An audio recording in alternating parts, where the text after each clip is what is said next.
Hello সবাইকে, কেমন আছো সবাই? আশা করছি সবাই অনেক ভালো আছো আর আমিও অনেক ভালো আছি। তো আমার আরও একটি ভিডিওতে তোমাদের সবাইকে অনেক অনেক ওয়েলকাম। তো আগের দিন তোমাদের সাথে আমার স্বাদের ভিডিওটা শেয়ার করেছিলাম আর আজকে শেয়ার করছি আমার ওটি দিন, মানে যেদিনকে আমি আমার বাবুকে প্রথম আমার কাছে পাবো সেই দিনটা। তো আমার সি সেকশন হয়েছে, রীতিমতো আগের দিন ঘুম হয়নি। তো আমার বেবি হবে কল্যাণীতে, যেহেতু আমি কল্যাণীর একটা ডক্টরকে দেখাচ্ছিলাম, তো উনি কল্যাণীর বাইরে কোথাও ওটি করায় না, তার জন্য আমাদেরকে কল্যাণী যেতে হবে।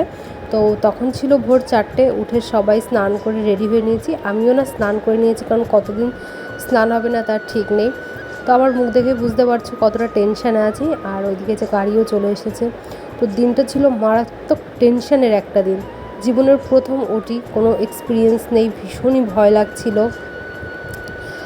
আর বাড়ির লোকের জন্য আরও বেশি খারাপ লাগছিল, ওদের মুখের দিকে যখন তাকাচ্ছিলাম তখন যেন আরও বেশি কষ্ট হচ্ছিল, মানে মনের মধ্যে একটা ভয় কাজ করছিল। বাবুকে দেখার আনন্দটা যেমন ছিল, এদিকে ভয়টাও ছিল প্রচণ্ড।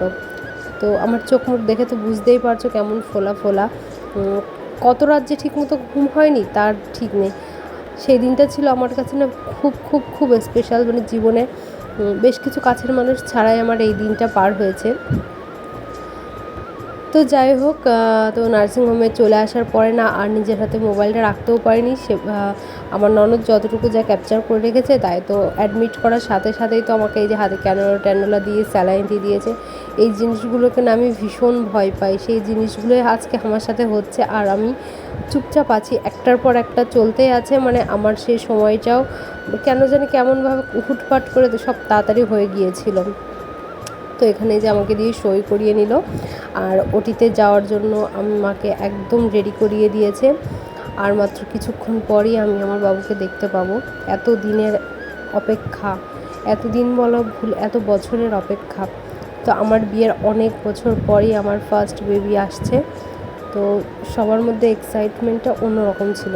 তো যে ডক্টরও চলে এসছে আর এদিকে যে মাসিটা ছিল আমার দেখাশোনার দায়িত্বে, সেই মাসিটাই যে আমাকে এখন ওটি রুমে নিয়ে যাচ্ছে। আর সামনে যে বেডটা দেখছো না, এই বেডটা কিন্তু আমার বাবুর জন্য। এই শাড়িটাও আমার ধুয়ে পরিষ্কার করে নিয়ে গিয়েছিলাম। তো এর মধ্যে যে ওটি হয়ে গেছে, তারপরে আমার বাবুকে আমার কাছে দিল। মুহূর্তটা অসাধারণ, তোমাদেরকে বলে বোঝাতে পারবো না। দিনটা একদমই অন্যরকম স্পেশাল ছিল।